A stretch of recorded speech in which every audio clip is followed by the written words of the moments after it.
So guys, welcome to a new video, and today I'm going to be doing my beginner's guide on Trading212. If you're watching this video, I'm assuming you're either a beginner's investor or you're someone who's reviewing their ISA options this year as we're approaching the new tax year.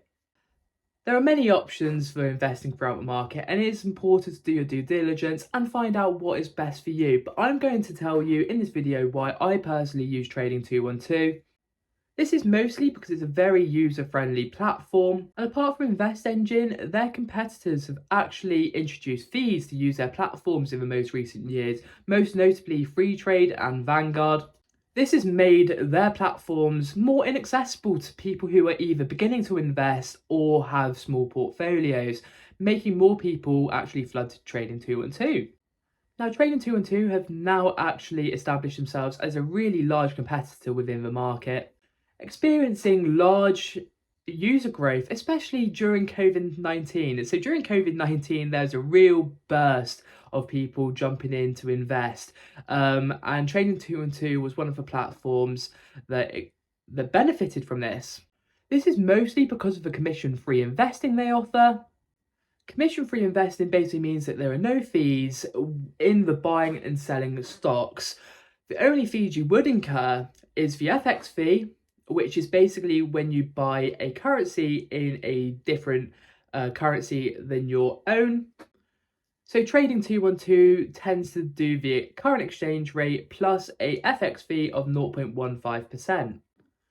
The second fee, which you wouldn't be able to get away from, is stamp duty. Now, so this is when you buy British stocks on an interactive platform like Trading212. Can't get away from this. This would be on every platform.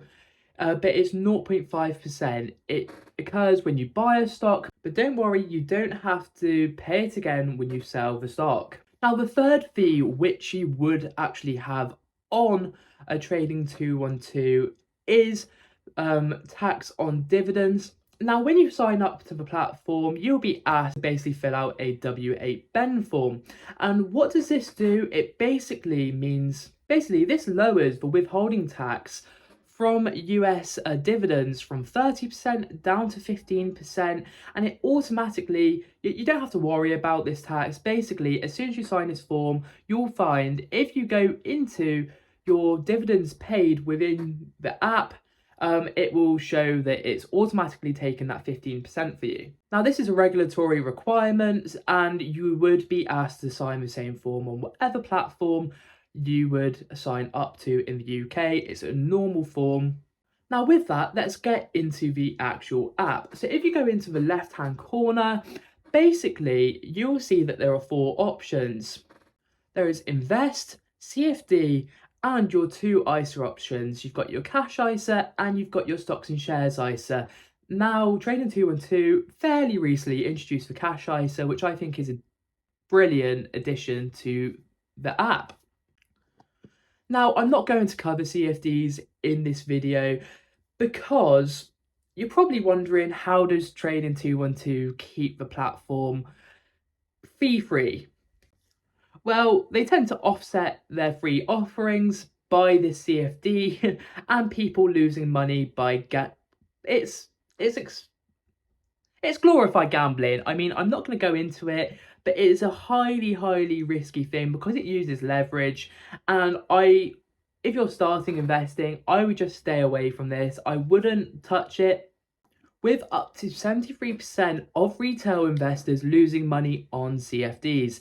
Now, what you do tend to find as well, it's got a gambling tendency where people tend to have a good win in the first go, they make a bit of money, and then in the long run, they tend to go chasing that win. So they end up losing the money they won in the first place. It's just got a lot of gambling tendencies, and I would stay away from the CFD part of the app.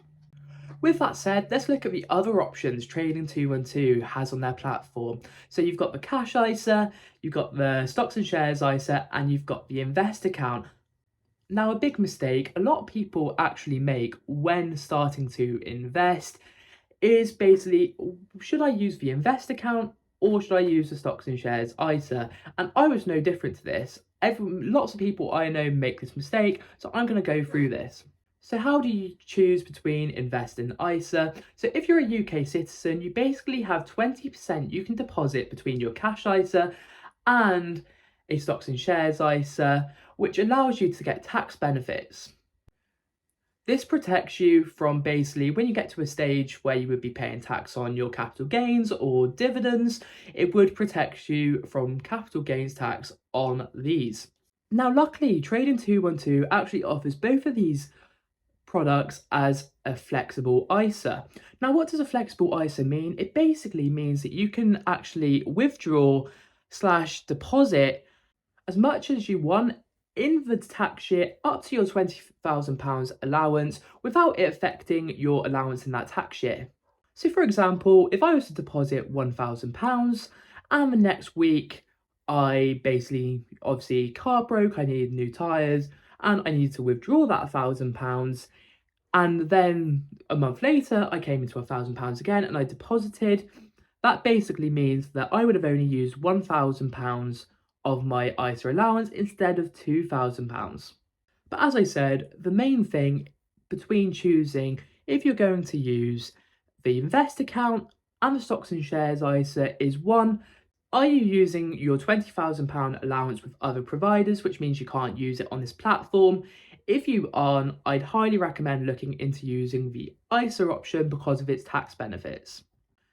Now, what you'll find within the stocks and shares ISA is you'll actually also get interest on your uninvested cash. So in the cash ISA and the stocks and shares ISA, the rates are variable. This means that it can be changed at any time. What tends to happen, they give you an email saying we're changing this rate and it will come into effect on the 1st of the month after. What will happen in the future, I'm sure, but that tends to be generally what companies tend to do. This rate tends to go off the Bank of England rate. At the time of recording, in the cash ISA, you can actually get a rate of 4.6%. This is compared to the cash ISA's 4.5%. So you're probably thinking, why does the stocks and shares ISA give you 0.1% more than the cash ISA? Now, this is due to within the stocks and shares ISA, your cash is actually invested in cash and QMMFs. You can actually see the percentage within the app of what the percentage between different banks and QMMFs are. So QMMFs are qualified money market funds, and basically it's where people invest in a very small risk asset like bonds to get a slightly higher return.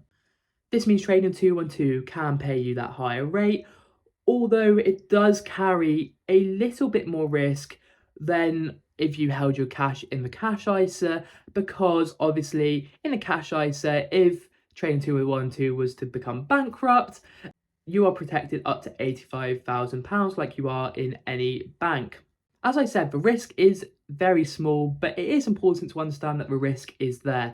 That's why I hold all my cash in the cash ISA, and because of the flexible nature of the ISAs, I just transfer a monthly amount, what I'm going to invest over the month, every month, and keep the rest of the cash in my cash ISA. So that's covered the foundation of the accounts you can hold on Trading212, and now let's give a deep dive into the app. So the app has a screen which divides stocks into categories such as location, sector, most traded and most popular, and this can be a really important asset if you just want to look at where the market's heading, what trends are in the market.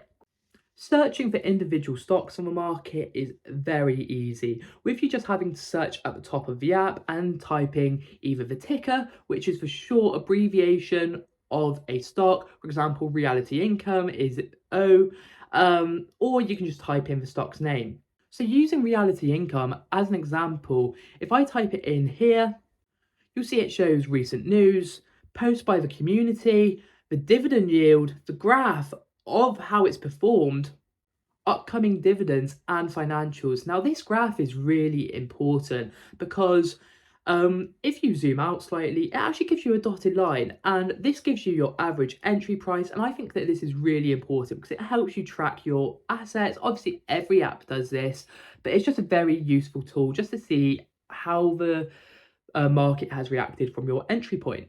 But before you go buying stocks, you obviously have to deposit money. To deposit money, there's two ways. You can either press a button in the top left-hand side, which takes you to your profile, or you can press the three dotted lines on the on the bottom right-hand side of the app. This will give you a deposit funds button. Now there are various options. I always use the top one. All of them work, except like the app clearly states, it is worth noting that after £2,000 deposited, on the bottom ones, there's a 0.7% fee. So I've always stuck to the top option, but they all work. Now, once you've deposited money, if you wanted to buy a stock, you type in the stock you want. Now there should be a blue button saying buy. You then put the amount of money you want to buy, you press the review order button, and then you send buy order, and then it will send the order. Now obviously markets have different closing dates, so if it doesn't automatically buy, it most probably means that you're outside of market hours and it will just do the trade when the market opens. Different markets have different market hours. Whether it's open or not is denoted by a small symbol on the app. It will have a green light, a green circle if the market's open, a grey one if it's shut. The one which tricks a lot of people, I always see messages on the app, is obviously on bank holidays, the market tends to be shut. People go and buy stocks and like, why aren't my orders going through? But it is just worth noting that the market is shut on bank holidays and American bank holidays if you're a UK user.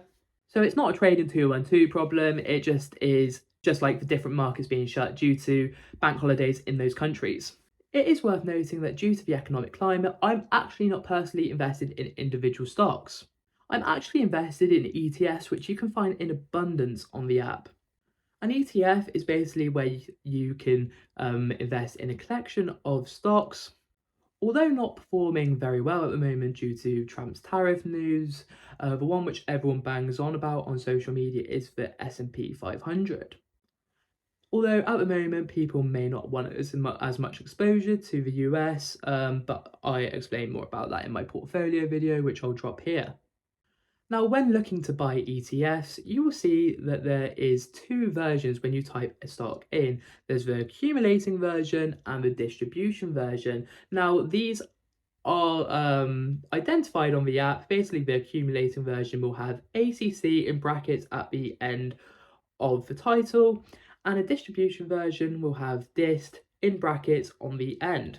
Now, the key difference is that accumulating funds basically pay the dividend straight back into the fund, whereas distribution pays dividends as cash into your account. The benefits of accumulating funds is that they tend to basically be more efficient at reinvesting dividends, saving you money in the long run. But obviously, as your portfolio progresses, you might want to stick the dividends into other things or use the dividends for other things in your life. So that's why people like the distribution fund, because later as you go, you'll get the cash as you'll get the dividend as cash, and you can use it however you want. So a feature which Trading212 has recently introduced is they've actually started showing the asset allocations of some ETFs. So this basically shows what essentially you are getting exposure to by investing in a certain ETF. It also lays out the annual returns over different periods, so 1 year, 3 years, just so you can see how it's historically performed. Although it is worth noting that historical performance does not give an indication of future performance. So once you have an idea of what you want to invest in, what's special to Trading212 is that it's got multiple community features. Now, this either gives you a chance to discuss with people about different topics in relation to your investments, but the most popular one on the app is the pie feature. So pies are an amazing feature throughout the app because they give you an opportunity to basically set and forget and auto invest an amount into what you want to invest in. For example, I've set my ETFs up in a pie and I've set it at auto invest at £5 a day, and it just means that I don't have to log in the app every day and do it manually. It also means you can automatically reinvest dividends.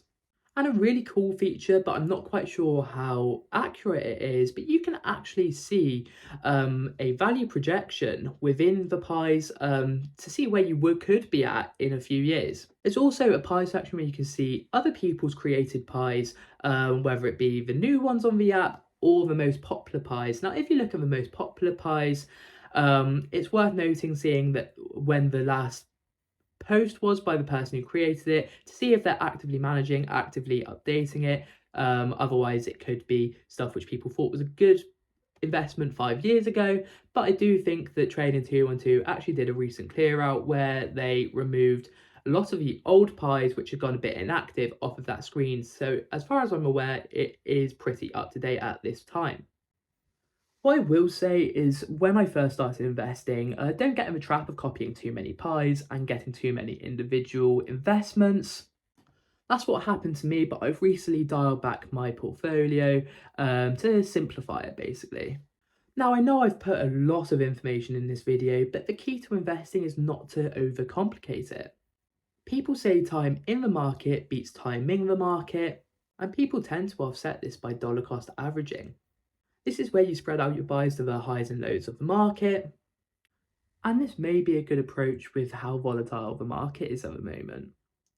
Anyway guys, I hope you guys did enjoy this video. Please leave a like and subscribe, and I'll see you guys next time. Peace.